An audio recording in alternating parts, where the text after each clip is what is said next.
Hello, everyone. Welcome to the first Website 101 Lunch Bytes of the year 2026. Hi, everyone. How are you? My name is Amanda Lutz. I am one of the co-hosts of the Website 101 podcast. With me, as always, is Mike Mella and Sean Smith. Hello, friends. Hey, everybody. Hi. Happy New Year. Happy New Year. Happy New Year to all. So what's up, friends? What's new? It's cold outside. It's actually not that bad today. It's not that You're bad wrong. today, yeah. Oh, okay. I haven't been out yet. It is messy outside. It's messy Slushy. outside, Yeah. for sure. What about you guys? What's new and exciting? I'm still signing Nothing. my checks 2025. I'm just kidding. Are you still write I'm signing checks? That was my line. Weak sauce. What's a check? Yeah. Yeah, right. So the Seneca semester has started again. Hooray, hello. I thought we had a couple viewers that maybe were checking it out. Maybe they'll watch later. Hello, students. And my Tuesday classes start at 8 a.m., Ooh, that's early. which means I have to leave home at 7 a.m. Are your students, have you started that yet, that schedule? That was yesterday. Yep. How many students were there? were on time? For those who are not familiar with my complaining about it, at Seneca, since things opened up after COVID, for your class, you can choose what is called a flex schedule or a hybrid schedule. With the hybrid schedule, you have to predetermine what weeks you're going to be in the classroom and then what weeks you're going to teach from home. And I'm like, that's a pain in the ass. I don't want to do that. So I'm doing what's called the flex schedule, which also sucks. It means I'm always there in the classroom and the students can decide if they show up in person or not, or just join the Zoom meeting or not, or just watch the recorded class later to learn asynchronously. So you Okay. could potentially be in a classroom talking and teaching with nobody there. And it happens. It Oh, happens man. That's so got to be often. rough. Especially like it's an hour to get up there on TTC to sit in a big empty room and talk to myself. It is the worst. The beginning of the semester is usually not so bad. People have ambitions to be keen.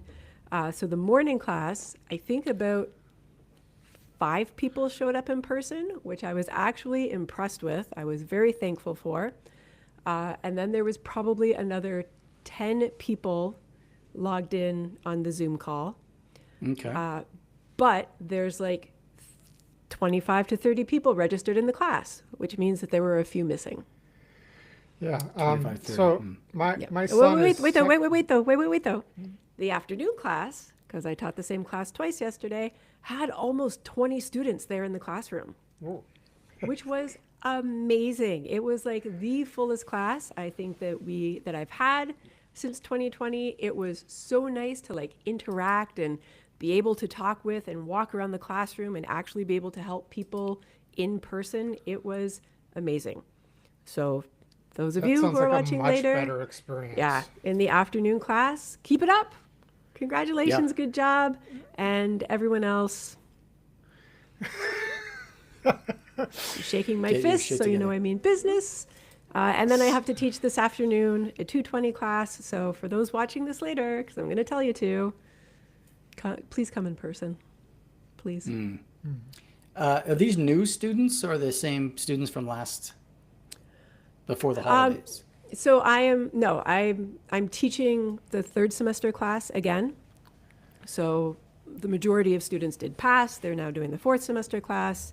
And that means that who was taking the second semester class from September to December are now in my class.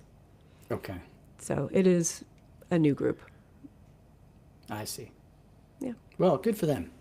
Yeah. I mean, I remember being in university and finding it very difficult to get to morning classes and people fall asleep. And it doesn't seem to matter what the class is, what the teacher is. It's like hard to do that when you're a young person. So, It is, especially for 8 a.m. It is the worst. yeah.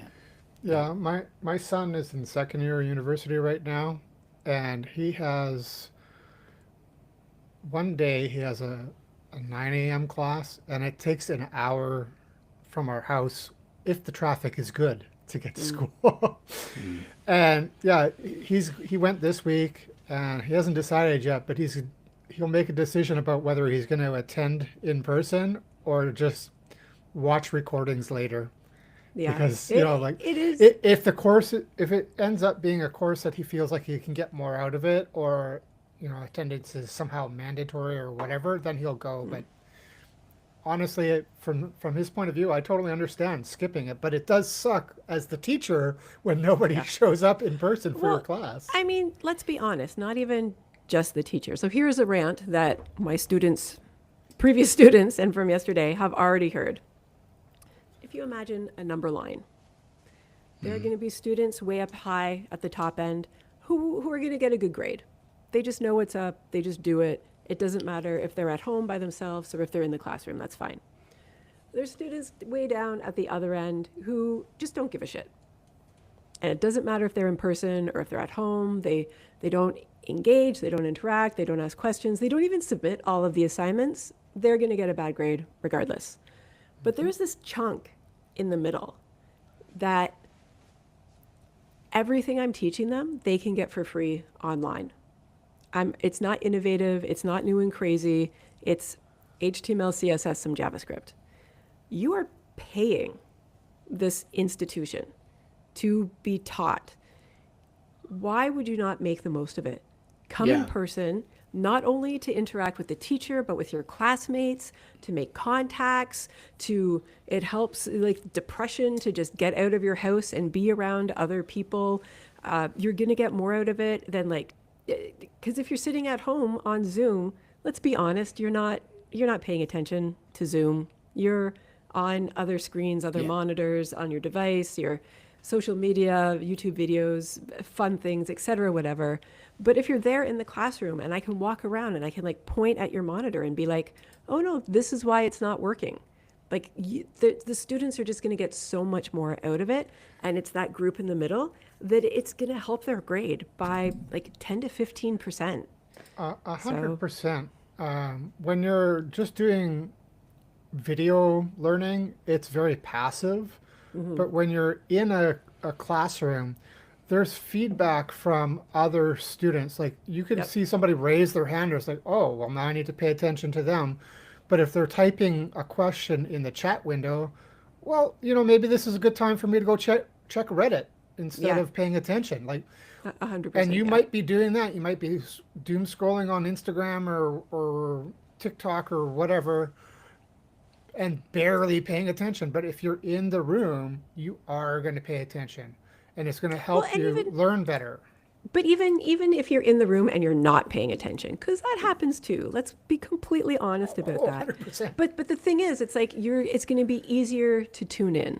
It's going to be easier to realize that everybody sitting around you has suddenly started typing, and it's going to bring you back and be like, oh, I guess I need to catch up on whatever's going on. It's just, and like I said, mental health, physical health, just leaving your room, it's all of these things are beneficial.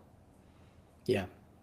Getting Agreed. used to being the thing that's expected of you when you have a job, going into an office, at least sometimes, I guess not all the time Sometimes, it's, who knows what happens in I the real think, world anymore. A return to office is, I think we're going to end up being back where it's 90% of people are 5 days a week. It's really shifting that way, especially with the government of Ontario mandating it. The City of Ontario also mandating it. The big five banks City of also Toronto? mandating. Sorry, City of Toronto. The big five banks all mandating 5 days a week. These are the biggest employers in our province, and they're mandating it.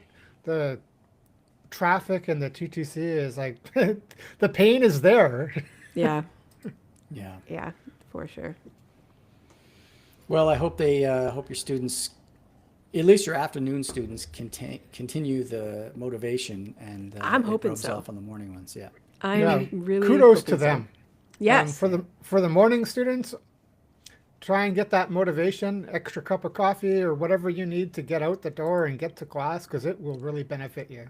It will. And yes, it sucks. I'm going to be the first one to say it. I don't want to be there at 8 a.m. I know they don't want to be there at 8 a.m., But guess what? I don't even drink coffee. So if I can do it, you all can do it who are decades younger than me. Right. Yeah, and it's Tuesday morning. It's not like it's Saturday morning and Yeah, I you went know, out right? to the club on Friday night or something. Do youths go out to clubs still anymore? And is it Uh, only on weekends? I don't know. I'm old. Yeah. All right. Speaking of, sorry, you go ahead, Amanda. Oh, I no, have I nothing was important to gonna. say. Okay, good then. Shut up. Yeah. I have a show and tell for Oh, all of good. you and for the viewers at home. Just to kind of, I mean, we talk a lot about AI and we talk a lot about technology and all the cool things it can do. And especially with AI, use it as a tool, don't have it do absolutely everything. My partner, Andrew, made the most adorable gift for our kid for Christmas, and I want to share it with you. When our kid was younger, he would just ramble on about one of his stuffies, the where this stuffy lived, the economy that would happen, the jobs that they would have, the how things worked, where they lived, what the house was like, etc. So my partner Andrew made this adorable little picture book. This is the stuffy. Wow. He used Google Gemini and with the Nano Banana Yeah. to make the images in there. He recorded a lot of these stories, these conversations that they would have, transcribed them, and made this book. I'm just going to open to a random page. So here is the transcription of the story. And Oh, then here wow. is some of the images. So it illustrates the That conversations is- they've had. Yeah. So That he is so put in the cool. book. And apparently, and I think it'd be awesome if we could get Andrew in here to talk to us one day to like describe this a little bit more. But apparently, with the new Google Gemini Anna Banana, is that what it's called? Nano banana. Nano Banana. Thank you. You can set up I forget what he called it, but basically a resource, so that this same resource will happen repeatedly in a bunch of different images. So sometimes G does look a little bit different, looks a little bit more like Babar. Yeah. Does look like that bar, yeah. Yeah, sometimes you can like see the little feet that are sticking out at the bottom, but Wow. pretty fucking cool all the way Yeah. through. So That yeah, is so he made super, this super cool. little picture of them on the back. But yeah, just like stories about like, did I show this one already? The alligator trees. Yeah, do they have trees? Oh, they have strange trees. What's strange about them? So they don't look like normal trees, they look like alligators. So just like this whole transcription and just these really cute little descriptions and images and weird made up words. And oh, here's G looking more like Babar with the feet as Good. opposed to the cloth stuffy that he really is. So sometimes G changed a bit, but overall, That looks book similar. is the greatest gift ever, and your Yeah. son should keep that forever. And then when he has his own kids, Yeah. read that book to his own kids. This is my Absolutely. stories, you know. Yeah. It's such Absolutely, a cool yes. idea. So Kudos I to actually kudos to Andrew. Yeah, I amazing. actually still have a stuffy, also an elephant stuffy, that my dad brought to the hospital when I was born, and his name was Mr. Elefrump.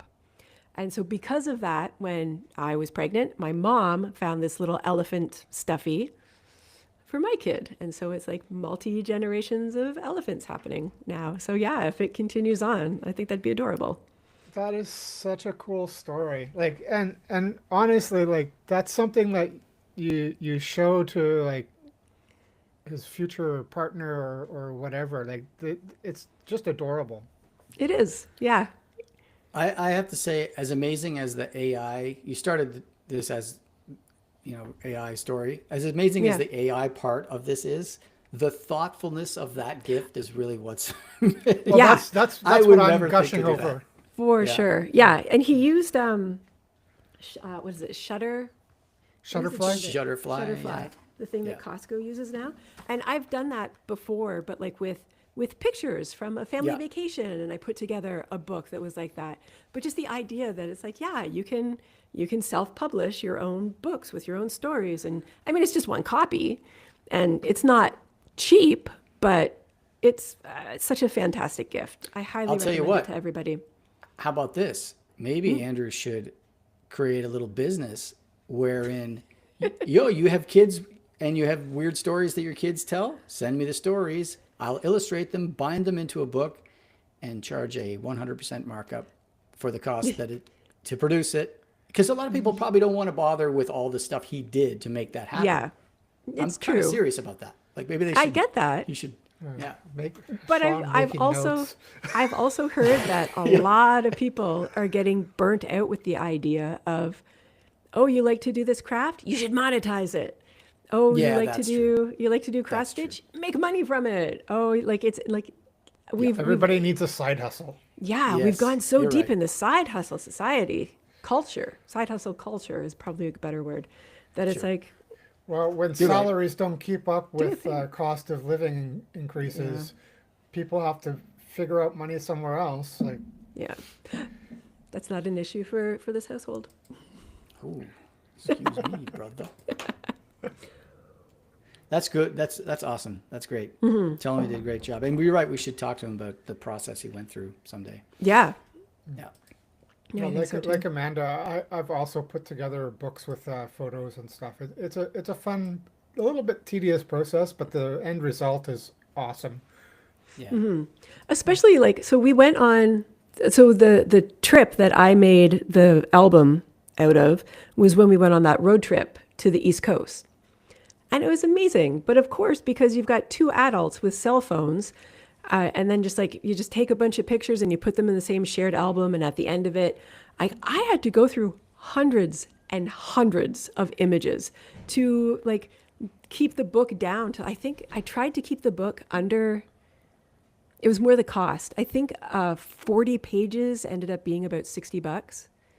But like on some of these pages, it was a big full size image. And on some of these pages, it was like 6 small images, just trying to get it all in. Like we take a lot of images. It's hard to curate a vacation. The It is. culling is really difficult, especially if you take multiple shots of the same scene. So you've got this one scene in here, and you take 20 shots of it, and Andrew takes 12 shots of it. Now you got 32 shots, but you can only use one. Yeah. Because you don't need the same thing. You know, you got to look through all of them and find the exact right one. And Yeah.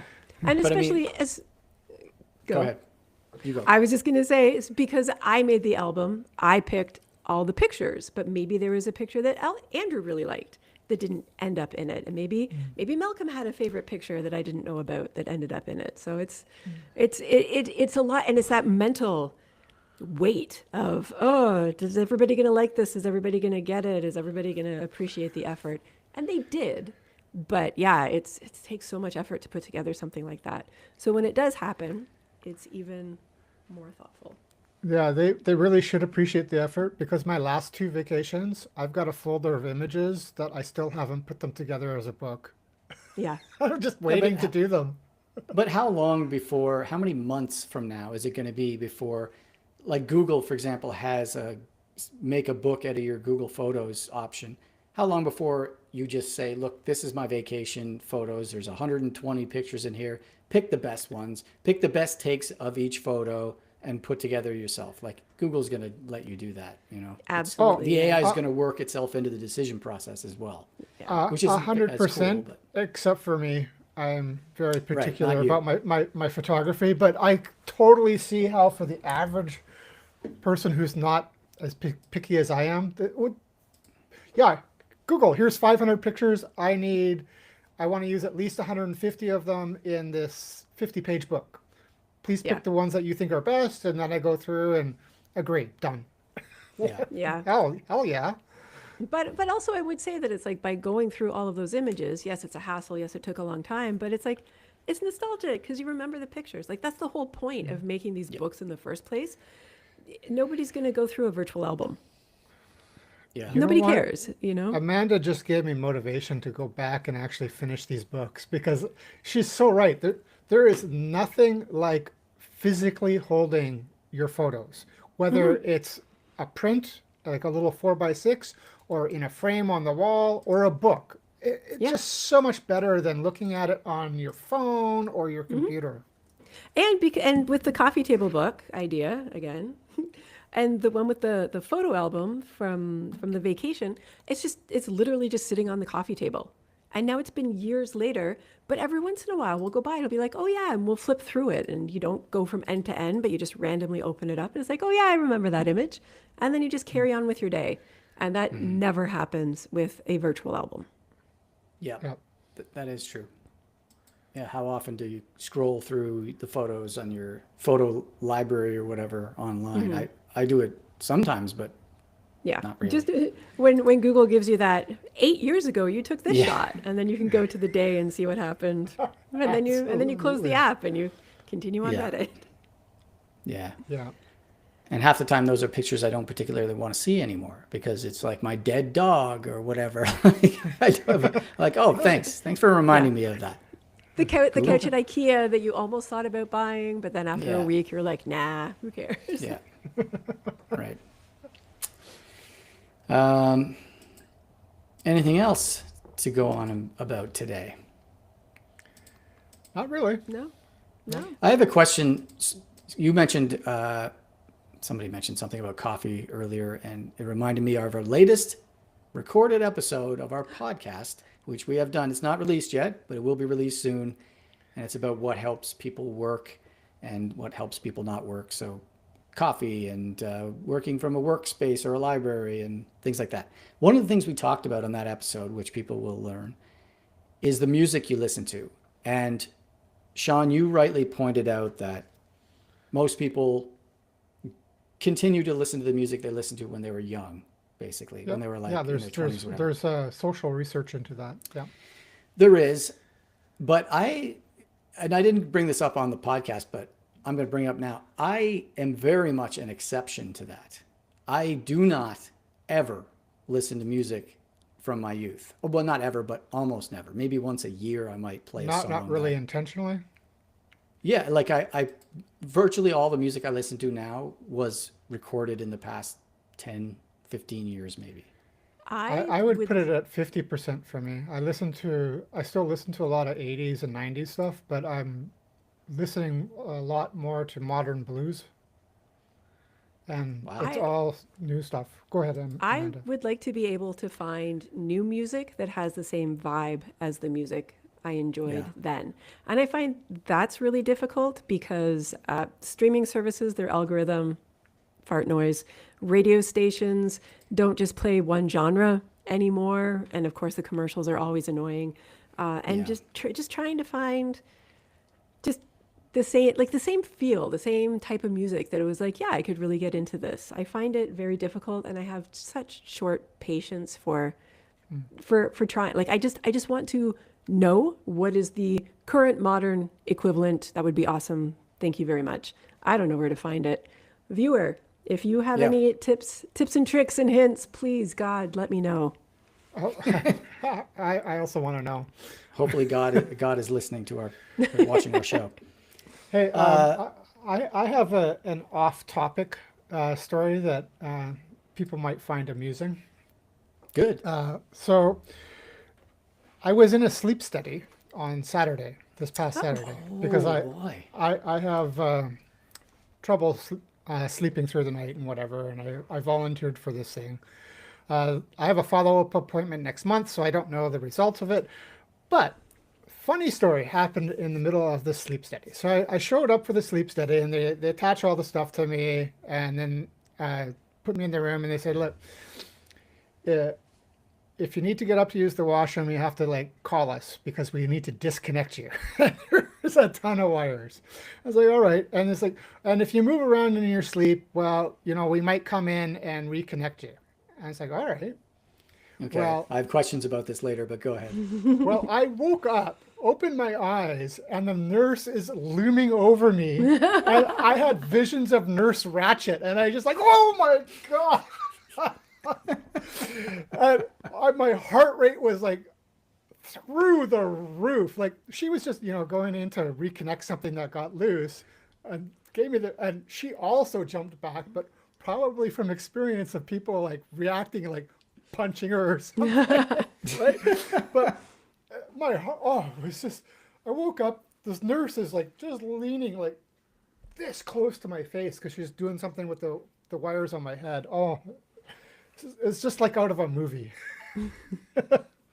All right, so Mike, I have a question here. How, given everything you just described, that sounds like the most awkward, uncomfortable scenario to be in. How could they possibly get an accurate measurement of what it's like when you're asleep, when you're tuned up like that? You know what I mean? Or not you specifically, anyone in that situation. I wouldn't be able to sleep naturally, comfortably. You know what I mean? Yeah. Because they're supposed to gauge the quality of your sleep, surely. That's something Yeah, to do with exactly. So you're basically you're in a small bedroom. It's like a little hotel room. There's a camera up on the roof or the ceiling watching the bed. You're told about this and this. Put your sleepwear on once you're dressed and we got you connected. Then we'll turn the camera on. So you know it's on in specific times. The mattress was okay, Right, it's not not great. your bed. Yeah. Yeah. So I wish that had a softer mattress, but Could it you at least wasn't. take your own pillow? I forgot. I could have brought my own, but that's the next thing. So they asked, "Would you be able to sleep on your back?" And I said, "No, I am not a back sleeper. I sleep on my right side, only my right side, not my left side, not my stomach, not my back. I sleep on my back, on my right side. There's no back sleeping." And they said, "Oh, that's all right. You know, maybe 3 to 4 hours later, we'll wake you up and see if you can sleep on your back." And well, when I had that startling moment, I was like, I tried for 10 minutes. I was like, no, this isn't going to happen. But yeah, and also you got all these wires, and there's even wires connected to my calf on my leg, on each of my legs to measure like if your legs are Jimmy leg. moving Restless leg syndrome. yeah. The Jimmy leg. So I mean, it's not very comfortable, but I did manage to sleep. I didn't have the greatest night's sleep, and that's partly because the pillows they gave were so thin and flat. They're designed for back sleepers, but a side sleeper needs a thicker pillow to like fill the gap between your neck and the bed, right? So yeah, at the end they asked for some feedback. There was a form, and I was like, thicker, better pillows. Fire Nurse Ratched. Mattress could be softer, you know. Yeah, it was an interesting experience. I'm glad I did it. And then February 2nd, I go back and I see a doctor who will look at all the data that they collected and tell me if there is something wrong with me or if it's just in my head. Like, I don't know.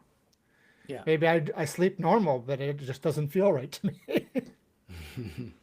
That's cool. Wow. Cool experience. That's quite an experience. Yeah.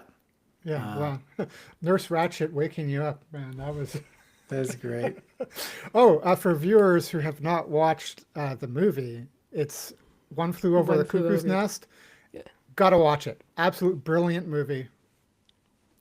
You should ask if you can get footage from the camera of when she came in the room. Oh my God. Just get that clip. Yeah. We'll share it. We'll share it on the next episode of Lunch Bites. Maybe we'll play it. Oh, that would be awesome. Yeah. Okay, friends, I gotta go. Okay. All right, everybody. Next time. Later. Bye, everyone.